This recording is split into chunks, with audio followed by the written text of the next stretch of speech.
Hello दोस्तों। तो आज की इस वीडियो में हम बात करेंगे यूज रेफ के बारे में। देखो यूज रेफ आखिर होता क्या है। देखो अगर मैं आपको आसान भाषा में समझाऊँ यूज रेफ होता क्या है। आपने रेफ का मतलब होता है यूज तो एक हुक है, हुक की पहचान है हुक। ओके। अब रेफ का मतलब होता है कि आप किसी का रेफरल लगा रहे हो। आप ये मतलब समझ लो जैसे कि किसी कंपनी में आप डायरेक्टली रेफरल लगाते हो तो वो कंपनी क्या करती है, कंपनी आपको डायरेक्टली एक्सेस कर सकती है बिना किसी एचआर की हेल्प के। ओके। तो यही काम होता है हमारे यूज रेफ का कि यूज रेफ में जो होता है ना यूज रेफ किसी एलिमेंट को डायरेक्टली एक्सेस कर सकता है। ओके। तो अगर इसकी प्रॉपर डेफिनेशन देखें तो इसकी प्रॉपर डेफिनेशन ये होगी कि use ref it can be use to access DOM element directly. It create a mutable variable which will not re render the component. Okay. इसको और अच्छे से समझने के लिए हम चलते हैं अपनी कंप्यूटर स्क्रीन पे। तो मैं आज का अपनी कंप्यूटर स्क्रीन पे और यहाँ पे देख पा रहे होगे use ref. Okay. Use ref it can be use to access DOM element directly. It create a mutable variable which will not re render the component. Okay. अब यहाँ पे म्यूटेबल क्या मतलब क्या होता है, ये it create a mutable variable, ये एक म्यूटेबल वेरिएबल बनाता है। इसका क्या मतलब होता है, इसका मतलब होता है कि ये बार बार रेंडर नहीं होगा। Okay. Variable okay which will not render the component, मैंने आपको समझा दिया। एंड इसका मेन काम क्या होता है पता है, इसका जो मतलब अंदर का जो काम होता है, it return A item called current. Okay. ये एक आइटम रिटर्न करता है, उसका नाम उसको बोलते हैं हम करंट। ओके। नहीं समझ में आया होगा मुझे पता है। तो देखो आसान भाषा में समझाऊँ तो हमारा जो यूज रेफ है ना, पहले हम यूज रेफ लिखते हैं, फिर यूज रेफ को हम किसी वेरिएबल के अंदर स्टोर करा लेते हैं। ओके। तो हम वेरिएबल के अंदर स्टोर कराए ना, तो उसके अंदर जो यूज रेफ स्टोर नहीं होगा, उसके अंदर जो यूज रेफ हमारा रिटर्न करता है ना, क्या रिटर्न करता है, करंट। वो करंट उसके अंदर स्टोर हो जाएगा उस वेरिएबल के अंदर। Okay. In React add a ref attribute to access the DOM element directly. हमारे पास HTML में एक रेफ एट्रीब्यूट होता है, शायद आपने नहीं पढ़ा होगा HTML में, कोई दिक्कत नहीं है क्योंकि हम HTML में रेफ एट्रीब्यूट का उपयोग ज़्यादा नहीं करते, लेकिन हम रिएक्ट में करते हैं। ओके। रेफ का मतलब होता है, रेफ एट्रीब्यूट का मतलब हम किसी एलिमेंट को, जैसे इनपुट टैग है, कोई अदर टैग है, तो हम उसको डायरेक्टली एक्सेस कर सकते हैं। ओके। तो हम यूज रेफ को अटैच कर देंगे जो रेफ है ना एट्रीब्यूट से, उससे। Okay. Use ref only return one item, it return an object. Okay. ये एक ऑब्जेक्ट रिटर्न करता है, जो मैंने बता दिया यूज रेफ। इस ऑब्जेक्ट को बोलते हैं करंट। ओके। इस ऑब्जेक्ट के अंदर ही सारा डाटा होता है। Okay. When we initialize use ref we set initial value use ref 0। Okay. यहाँ पे हम स्ट्रिंग भी दे सकते हैं, पहले हमें इनिशियलाइज करना पड़ता है और इसे हम प्रैक्टिकल करके देखेंगे अभी। तो हम और थ्योरी जान लेते हैं। देखो the use ref hook allow you to प्रतिष्ठ माने बनाए रखता है। ये क्या बनाए रखता है, वैल्यू बिटवीन रेंडर। ओके। तो यहाँ पे ये वैल्यू को सेव बनाए रखता है बिटवीन रेंडर के बीच में। ओके। जब भी हमारी री रेंडर होती है तब। Okay. It can be use to store mutable value that does not cause re render when update. तो ये एक क्या करता है, ये स्टोर करता है म्यूटेबल वैल्यू को। ओके। म्यूटेबल का मैंने बता दिया, म्यूटेबल का मतलब होता है जो री रेंडर नहीं होती है। और डज नॉट कर्स, इसका मतलब जब भी हमारी वैल्यू अपडेट होती है ना, तो हमारा कंपोनेंट क्या होता है, री रेंडर होता है। तो इसके कारण हमारा जो पूरा का पूरा कंपोनेंट होता है ना वो री रेंडर हो जाता है जब अपडेट होता है। तो इसको रोकने के लिए पता है, इस वजह से हमारा जो है ना हमारा जो कंपोनेंट है वो अनंत लूप में फंस जाएगा, वो बार बार अपने आप री रेंडर होता रहेगा। ओके। इफ़ देखो does not cause re render, ये री रेंडर को कर्स नहीं करता है। ओके। इसका ये कारण नहीं बनता है री रेंडर का। If we tried to count how many times our application renders, ये बैकएंड में काम होता है, हमें एप्लीकेशन पर दिखता भी नहीं कभी कभार। Okay. Using the use state hook we caught in initial loop infinite loop. Okay. Since this hook itself cause a re render, ये हमारा हुक होता है ना, एक यूज स्टेट के साथ हम डायरेक्टली एक्सेस करें किसी एलिमेंट को तो वो अपने आप में री रेंडर होता रहेगा। ओके। लेकिन यूज रेफ री रेंडर का कारण नहीं बनता है और इसी वजह से हम इनफाइनाइट अनंत लूप से बच जाते हैं। Okay. To avoid this we can use the use ref hook. Okay. इसका हम अभी अच्छे से प्रैक्टिस करके देखेंगे और हिंदी में जान लेते हैं। यदि हम यह गिनने की कोशिश करते हैं कि हुक का उपयोग करके हमारा एप्लीकेशन कितनी बार रेंडर करता है। यूज स्टेट तो हम एक अनंत लूप में फंस जाएंगे, क्योंकि यह हुक खुद ही रेंडर का कारण बनता है, जो हमारा यूज स्टेट हुक होता है। इससे बचने के लिए हम यूज रेफ हुक का इस्तेमाल करते हैं। ओके, पहले इस्तेमाल करो फिर विश्वास करो। ओके, तो मैं आ चुका हूँ अपने कंप्यूटर स्क्रीन पर और यहाँ पे आके मैं अपना VS कोड स्टूडियो अपना ओपन कर लेता हूँ। और यहाँ पे मैंने कुछ पहले से फाइल बना रखी है, इनकी टेंशन मत करो भाई, मैं इनके कुछ ट्यूटोरियल बना रहा था। ओके, तो हम यहाँ पे क्या करते हैं, हम यहाँ पे यूज रेफ की एक फ़ाइल बनाते हैं। ओके, तो यूज मैं यहाँ पे रेफ ऑब्जेक्ट रखता हूँ, रेफ आर बड़ी रेफ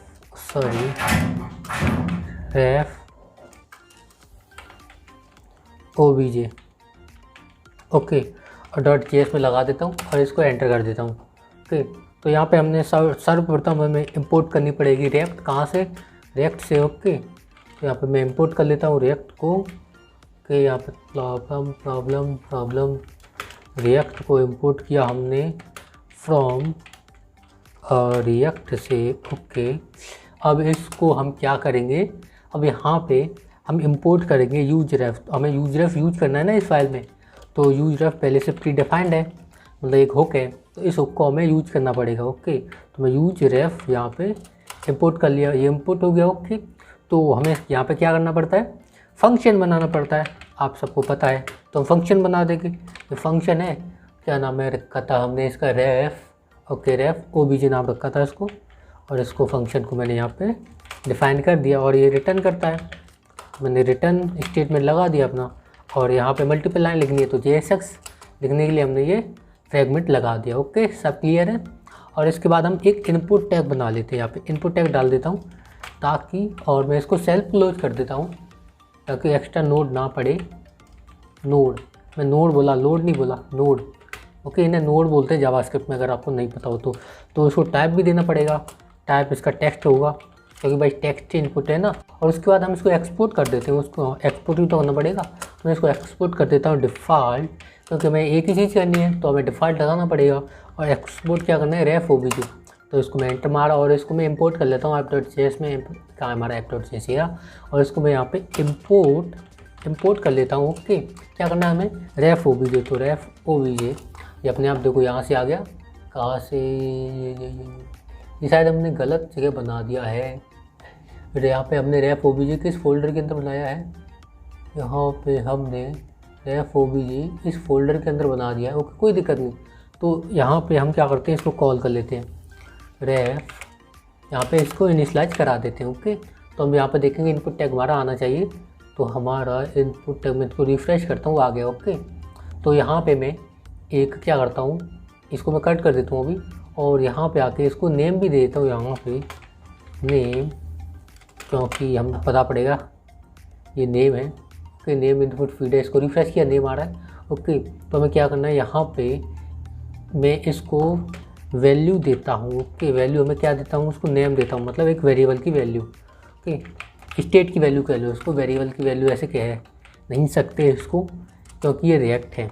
ओके, तो इसको वैल्यू दी है तो इसको डिफाइन भी करना पड़ेगा, तो मैं इसको डिफाइन कर देता हूँ। डिफाइन कहाँ करते हैं, यहाँ फंक्शन के भीतर, रिटर्न के बाहर, तो मैं इसको डिफाइन कर देता हूँ कॉस्ट, इसको डिफाइन करूँगा ये करके, नेम लिया मैंने। ओके, नेम, ये spelling mistake, sorry spelling mistake, NAME name, और सेट नेम जो फंक्शन इसको अपडेट करेगा। ओके,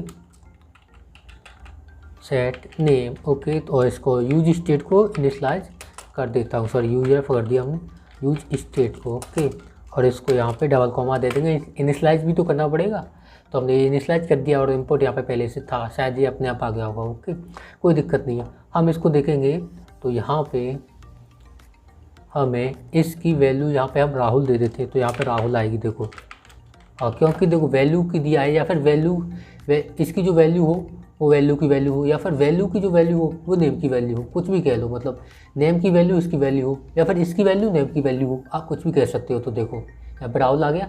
ओके, इसके अंदर नेम के अंदर जो स्टोर होगा वो यहाँ पे आएगा, और इसके अंदर जो स्टोर होगा वो नेम के अंदर जाएगा। ओके, तो यहाँ पे मैं क्या करता हूँ, इसको हम चेंज नहीं कर सकते, इसको मैं इंस्पेक्ट करके दिखाऊँ आपको, तो यहाँ पे इंस्पेक्ट, ओके इंस्पेक्ट, यहाँ पे कंसोल में जाता हूँ तो यहाँ पे एरर आएगा कि इसको चेंज नहीं कर सकते, आपको ऑन चेंज लगाना पड़ेगा।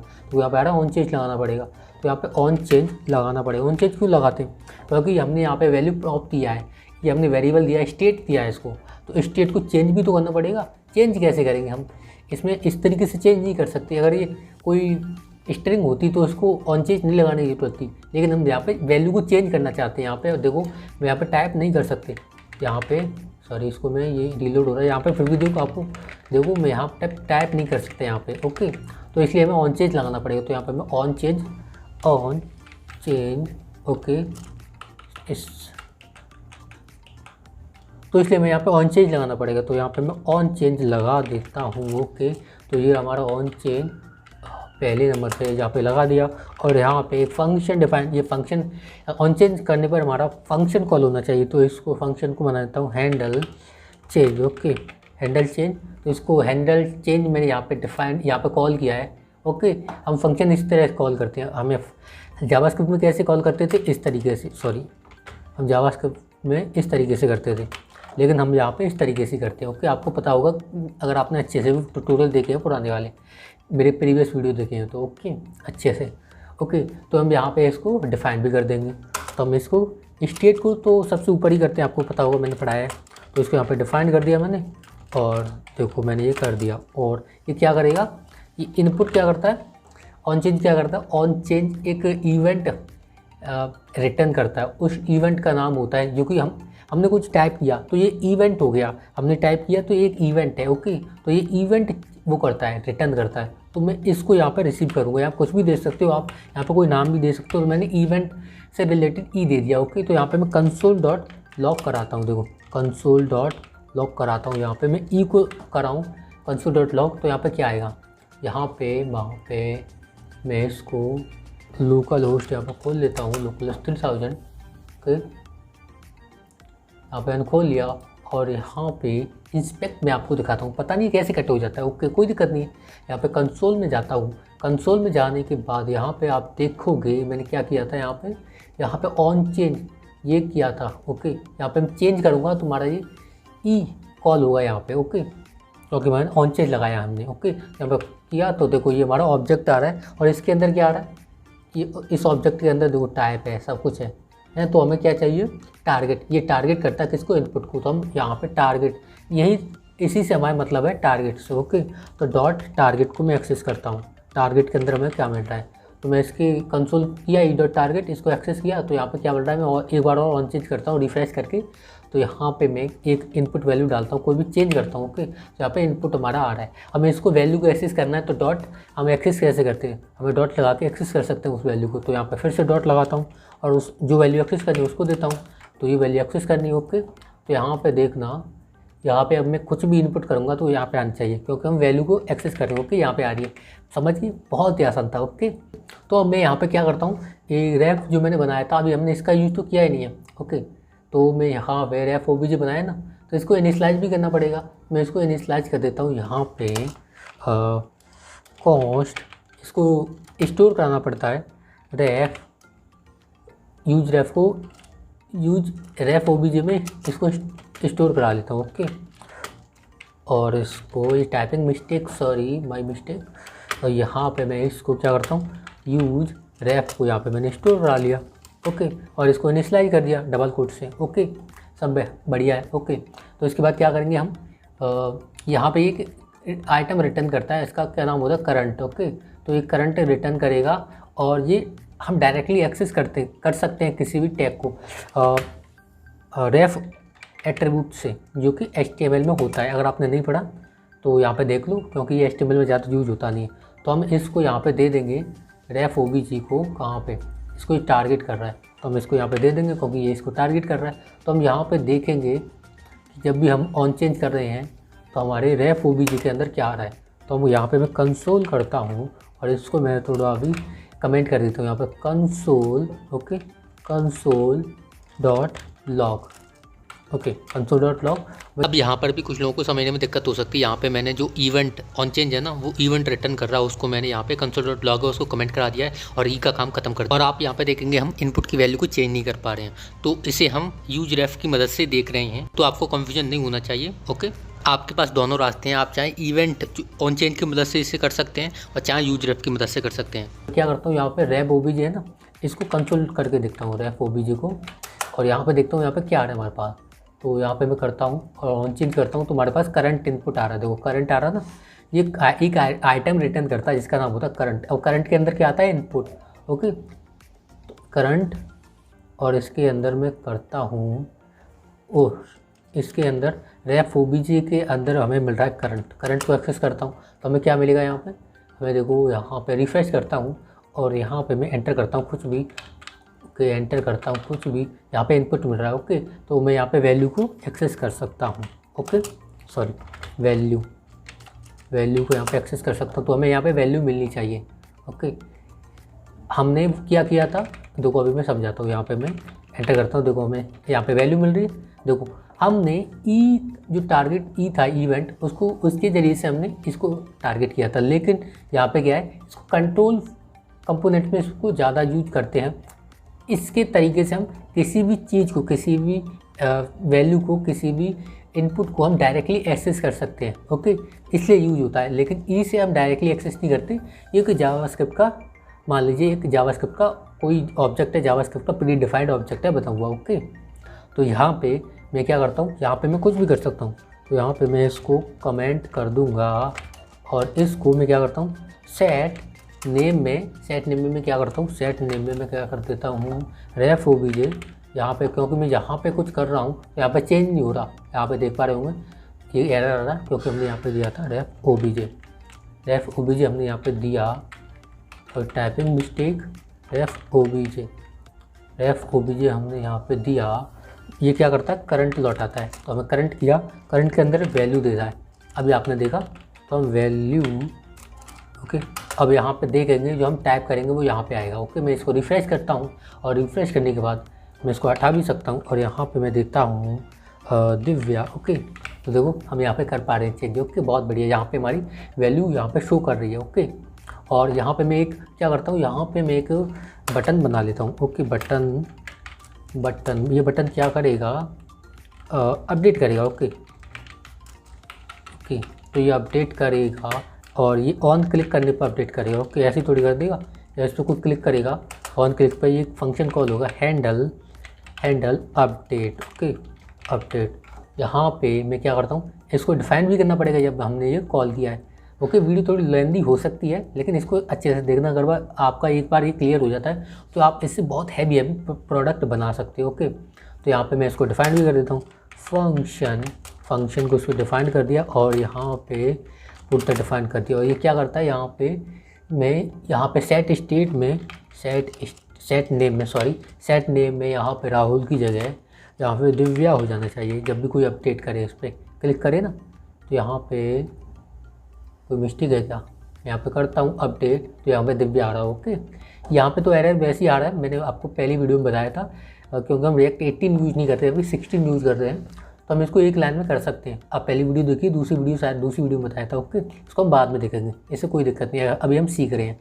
ओके, तो यहाँ पे मैं एक रीसेट बनाता हूँ। ओके, एक बटन और बना लेता हूँ, रीसेट। ये क्या करेगा, रीसेट करेगा, हैंडल रीसेट, और यहाँ पे अपडेट की जगह मैं रीसेट कर देता हूँ, रीसेट। ओके, और इसको मैं डिफ़ाइन भी कर देता हूँ, हैंडल रीसेट को यहाँ पे मैं यहाँ पे डिफ़ाइन कर देता हूँ फंक्शन हैंडल रीसेट, और इसको मैंने कर दिया। यहाँ पे क्या करना चाहिए कि यहाँ पे मैं इसका रेफ ओबीजे का अभी अच्छे से यूज़ करके दिखाऊंगा आपको। और यहाँ पे क्या करता हूँ, यहाँ पे मेरा सेट नेम है, ये रीसेट हो जाना चाहिए, इसकी वैल्यू यानी खाली हो जानी चाहिए। तो यहाँ पे मैंने ये कर दिया, तो देखो जब भी हम इस बटन पर क्लिक करेंगे तो ये आना चाहिए। ओके, तो रीसेट पर क्लिक किया, ये रीसेट हो गया। ओके, और मैं क्या करना चाहता हूँ, इसके ज़रिए से हम रेफ ओबीजे के ज़रिए से किसी भी एलिमेंट को, किसी चीज़ को, हम ऑब्जेक्ट को डायरेक्टली एक्सेस कर सकते हैं। ओके, आप जानते हो जैसे कि मैंने पढ़ाया आपको। तो यहाँ पे मैं क्या करता हूँ, रेफ ओबीजे, अब हमें इवेंट की आवश्यकता नहीं है, तो रेफ ओबीजे डॉट करंट, और ये क्या करेगा, डॉट करंट डॉट इस, यहाँ पे मैं स्टाइल देता हूँ, यहाँ पे स्टाइल, ओके, STYLE स्टाइल। और इसके स्टाइल के अंदर क्या जाए, स्टाइल के बाद कलर, यहाँ पे सॉरी कलर की स्पेलिंग गलत, कलर के अंदर क्या जाना चाहिए, रेड, ओके। तो इस कलर के अंदर मैं रेड भेज देता हूँ। और आपको जावास्क्रिप्ट अच्छे से आती होगी तो आप ये जानते होंगे कि हम कैसे किसी क्लास के अंदर, किसी चीज़ के अंदर हम कैसे हम एक एट्रीब्यूट्स भेज सकते हैं, ओके। तो यहाँ पे मैं करता हूँ रीसेट पे मैं क्लिक करूँगा, रीसेट पे किया है ना मैंने, सॉरी रीसेट, यहाँ पे रीसेट हो जाएगी ना। तो यहाँ पे मैं क्या करता हूँ, इसको यहाँ से हटा के इसको यहाँ पे कर देता हूँ, क्योंकि ये तो वैल्यू रीसेट हो जाएगी। तो यहाँ पे मैं दिव्या रेड हो जानी चाहिए आप यहाँ, ओके। तो यहाँ पे मैं क्या करता हूँ, इसको अपडेट करता हूँ, देखो रेड हो गया, बहुत ही बढ़िया, बहुत ही अच्छा। तो आपने देखा हम यूज रेफ का उपयोग करके हम किसी भी एलिमेंट को डायरेक्टली एक्सेस कर सकते हैं।